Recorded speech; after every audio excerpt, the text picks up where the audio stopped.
As 25 News reporter Dennis Turner shows us, one Belton business has succeeded because it learned to roll with the punches. In the fight over reopening bars and other Texas drinking establishments, Bold Republic Brewing in Belton serves as a prime example of how lots of watering holes can get back into business. In business, they say, adapt or die. John Patrick Hodges' beer brewing experiments in his parents' garage turned from hobby to vocation. But his business plan almost got derailed when he learned Belton doesn't really favor drinking establishments. The city did, however, allow restaurants to sell brew. So Hodges adapted and opened Bold Republic Brewing.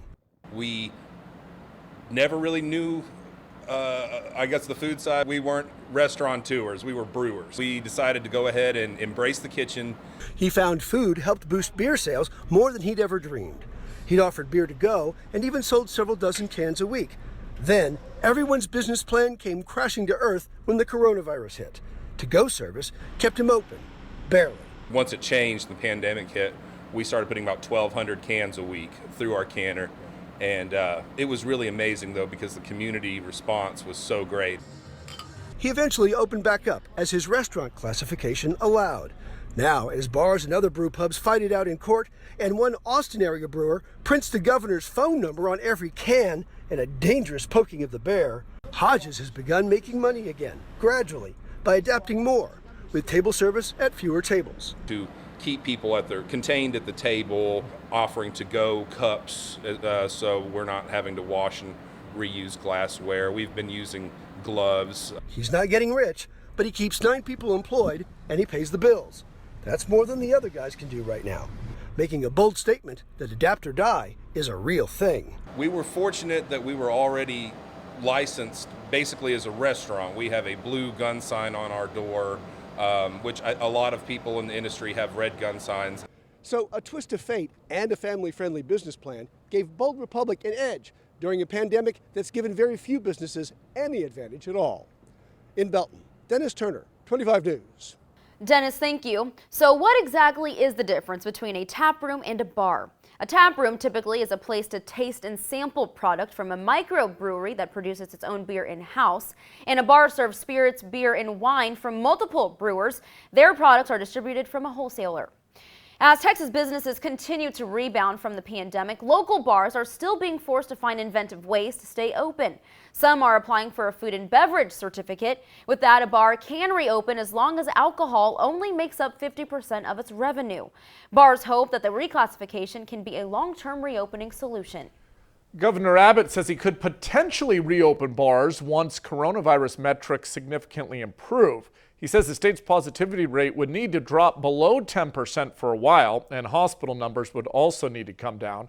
He hopes to provide an update next week about next steps in the state's reopening.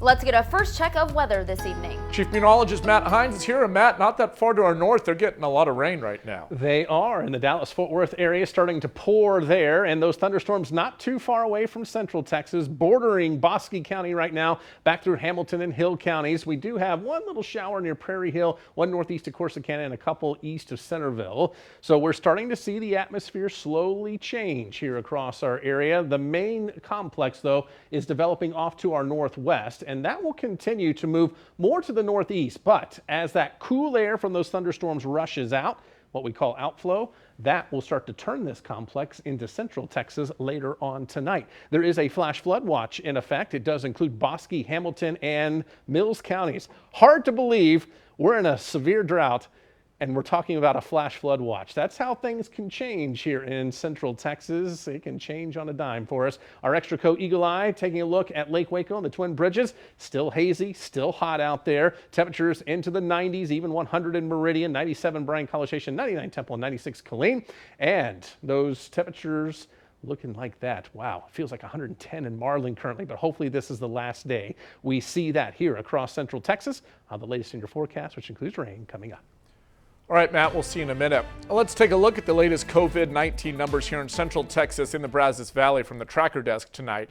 There are more than 6,400 confirmed cases in McLennan County. In Bell County, there are more than 4,700. And in Brazos County, there are also more than 4,700 cases total.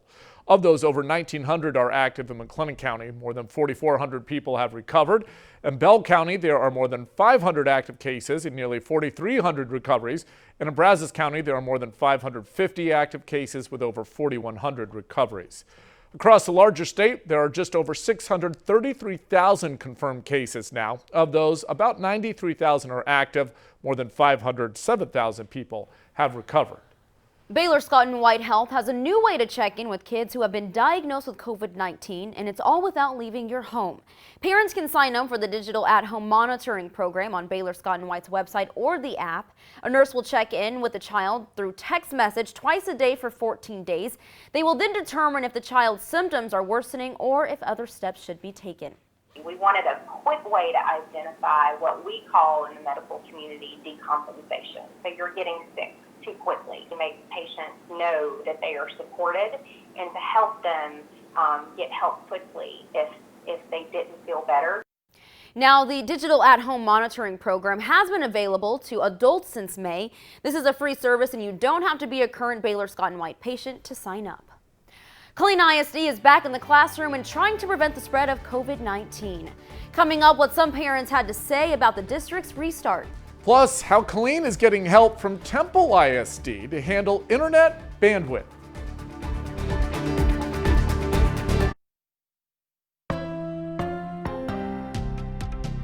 With the first week of in-person classes in full swing at KISD schools, 25 News reporter Leah McNeil spoke to some parents to see how the first few days are going. The first day jitters heightened with COVID-19 procedures in all KISD schools. The parents I spoke to say their kids tell them they're just glad to be back.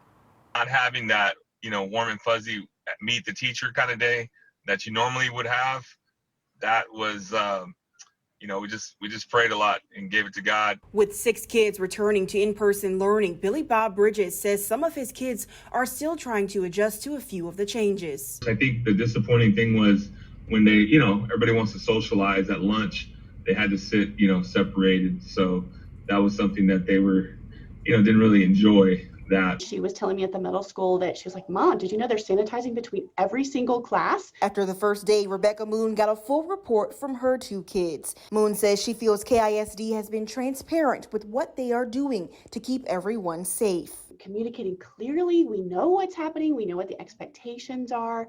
They've told us how they're going to sanitize, how they're keeping the kids apart as much as possible. Our parents really trust us and know that we are doing this with their safety in mind as well as those of our employees. Taina Maya, Killeen Independent School District's Chief Communication Officer, says since the announcement of in-person learning, they've been working to gain and keep parents' trust.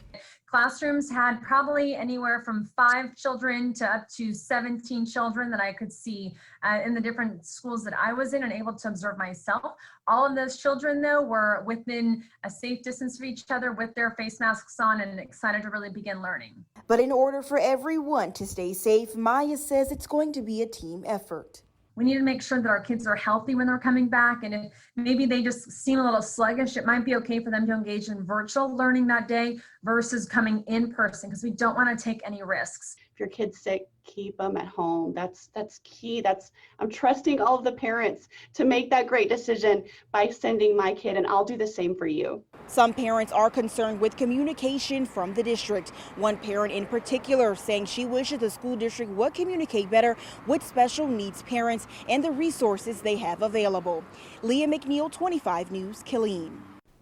Leah, thank you. Now let's get another check on our weather. That's right. First Alert 25 Chief Meteorologist Matt Hines is here. Matt, we're looking at some rain tonight. Yeah, people may actually like me for a change around here as we won't have the tomatoes thrown at the TV screen. It does appear that some rain will be on the way towards central Texas. Cooler temperatures as well as we check out our Extra Co Eagle Eye.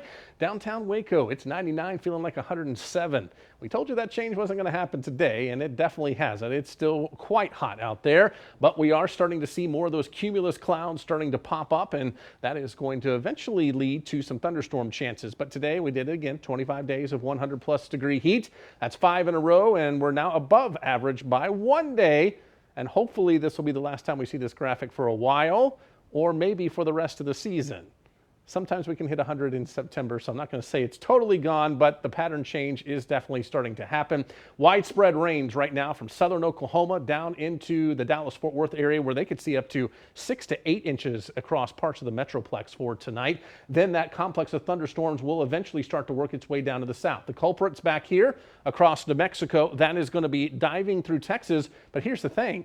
It's going to come through just slowly but surely, so scattered storm chances will be possible all the way into the weekend the way it looks right now. There's your showers and thunderstorms approaching from the northwest, from Hillsborough to Meridian.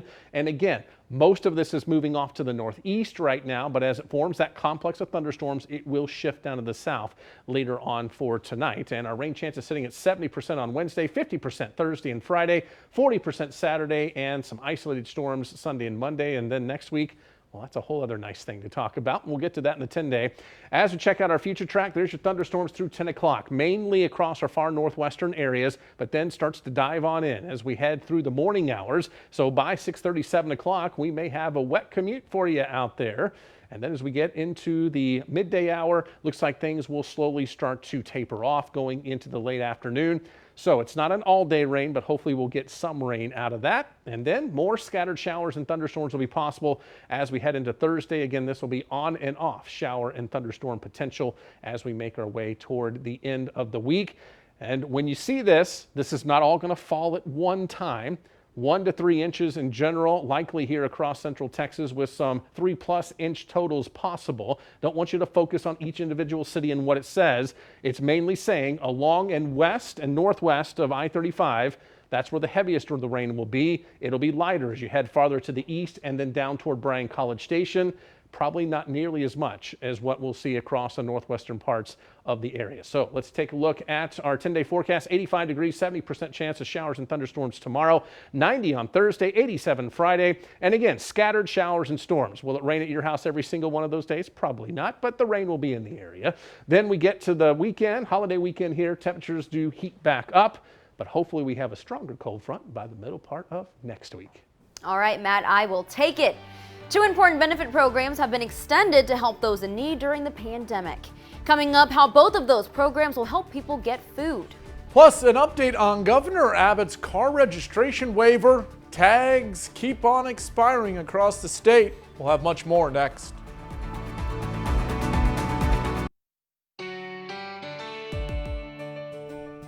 Governor Abbott extending emergency SNAP benefits for the month of September. The Texas Health and Human Services Commission will provide close to $188 million in food benefits this month alone. SNAP households will see that additional amount on their Lone Star card by mid-month. Governor Abbott's temporary waiver to renew your car registration remains in effect this month. If your registration has expired, there's no deadline to renew at this time. The Texas Department of Motor Vehicles will make an announcement when the waiver is no longer in effect. Doctors say COVID-19 cases are on the rise among the younger children. Coming up, what they say is behind that surge. Plus an update on Baylor's Martin Hall as 2 floors continue their lockdown due to COVID-19.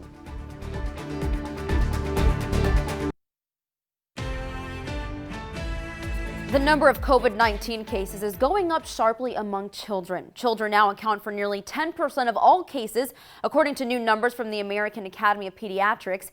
Dan Grossen looks at what experts say caused this unexpected spike. The children are not immune.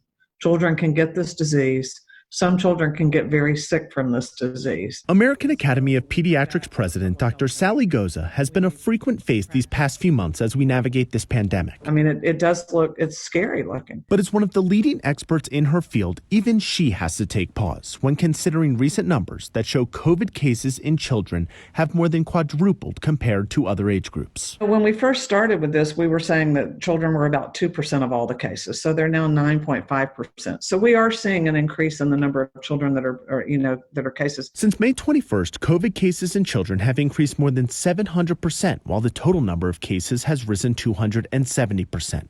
In the same time frame, child hospitalizations from COVID have nearly tripled that of all COVID patients, and deaths have doubled that of the general population. Kids are back at playing sports. They're back some kids are back in school. So it would make sense that children would be increasing as well. Dr. Goza says as we resume a more normal lifestyle, a rise in children is expected, but it's the quick increase in proportion that's concerning. She says it comes down to the one thing doctors have been preaching for months now. The whole thing of we need to decrease the community spread of this disease. That's what this tells me, is that we are not doing a good job of decreasing community spread because it's now spreading to our young children. Dr. Goza says this is not worthy of panic, but it is a sobering reminder that even those deemed most resilient to this disease are at risk and need to heed precautions just as much as everyone else. This virus is serious. We're not done with it. We may feel like we're done with it, but this virus is not done with us yet. I'm Dan Grossman reporting. The 2020 election is just over 2 months away and polling locations are still looking for workers. Coming up, how Old Navy is trying to get its employees to work the polls. Plus, this month is National Prostate Cancer Awareness Month. Coming up, what doctors in Central Texas say you need to look out for.